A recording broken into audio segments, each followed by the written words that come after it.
Olá, meu nome é Giovana Ribeiro Cavilha, sou estudante da Universidade Federal do Espírito Santo, campus São Mateus, e hoje eu vou apresentar para vocês o trabalho intitulado como Teste de CLINAP e Recuperação para Determinação de Carbendazim em Mamão por HPLC-QMS. A equipe é composta por mim, pela Jennifer Alves e o Marlon Belo, sobre a orientação do professor Aloísio Cota. O Brasil destaca-se pela produção de diferentes variedades de mamão. No Espírito Santo, essa produção contribui com empregos diretos e indiretos e também ajuda no PIB agrícola do estado. Contudo, uma grande dificuldade dos produtores são as doenças fúngicas, que causam grandes perdas na lavoura. Para garantir a qualidade exigida pelos mercados internacionais, os produtores utilizam fungicidas como o carbendazim. O carbendazim era amplamente utilizado até ser proibido pela Anvisa em 2022, tornando assim crucial que os produtores e os exportadores demonstram que os seus produtos estejam livres de resíduos de carbendazim. O método PAN 404 de 1999 propõe a extração de 50 gramas de amostra com 150 ml de metanol, proporção 1:3.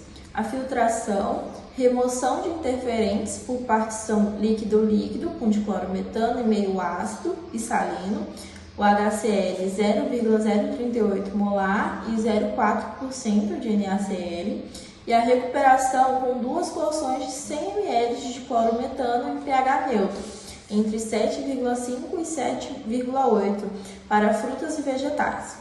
Na sequência, o diclorometano é seco com 70 gramas de sulfato de magnésio evaporado e o carbendazim dissolvido em metanol para determinação cromatográfica. Os testes que realizamos objetivaram adaptar o método PAN 404 a utilizar menores quantidades de solventes, tornando assim um método mais econômico. A metodologia.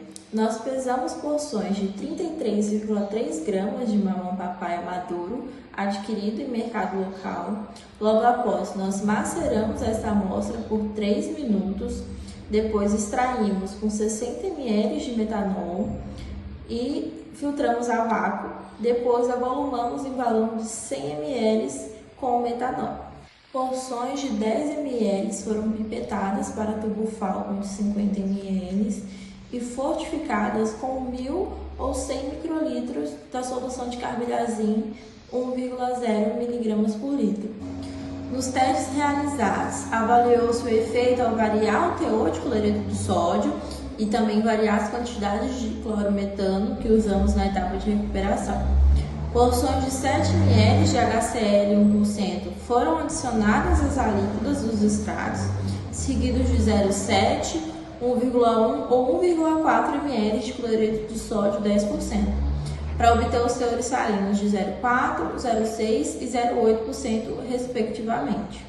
Na sequência, nós realizamos o CLINAP, que é a limpeza do extrato.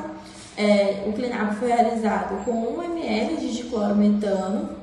A mistura foi agitada em vortex por 30 segundos e logo após nós centrifugamos a 4.000 RPM por 1 minuto. Depois esse solvente foi coletado com pipeta de pasteur de vidro e foi descartado. Na etapa de recuperação, o pH da solução foi ajustado com NaOH 0,5 e 0,07 molar. A gente ajustou para uma faixa de 7,5 a 7,8. O carbendazim foi recuperado com porções de diclorometano de 5 mais 5 mais 3, ou 5 mais 5, ou 3 mais 3 ml. Logo após, nós seguimos com a agitação em vortex por 30 segundos e foi centrifugado novamente a 4.000 RPM por 1 minuto. Depois de coletadas todas essas porções, uma nova porção de 2 ml de diclorometano foi adicionada ao tubo com sulfato de magnésio para transferência quantitativa do carbendazim para a solução do becker de evaporação. Como eu disse anteriormente, essas porções de diclorometano foram coletadas com pipetas pasteur de vidro Isso foi vertido em outro tubo Falcon de 50 ml, contendo 1 grama de sulfato de magnésio, que foi previamente seco a 130 graus Celsius por 2 horas. Isso foi agitado em vortex por 30 segundos, foi centrifugado a 4.000 RPM por 1 minuto e foi vertido para outro tubo Falcon de 50 ml, e isso tudo foi levado para evaporação. Após a evaporação à temperatura ambiente, nós dissolvemos esse resíduo em 2 ml da solução 70% metanol, que nós preparamos no laboratório. Isso tudo foi transferido para o vial e depois nós colocamos para análise no cromatógrafo líquido com espectrofotrômetro de massas quadrupular, o LC-QMS, da marca Shimadzu.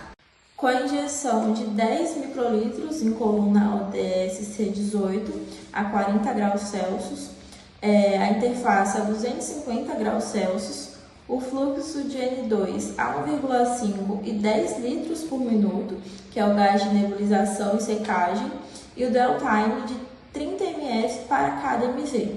O principal MV do carbendazim é o 192 e o de referência o 233.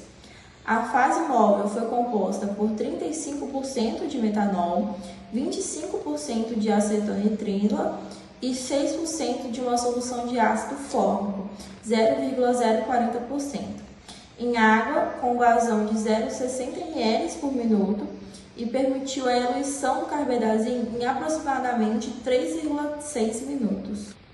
Agora um pouco dos resultados.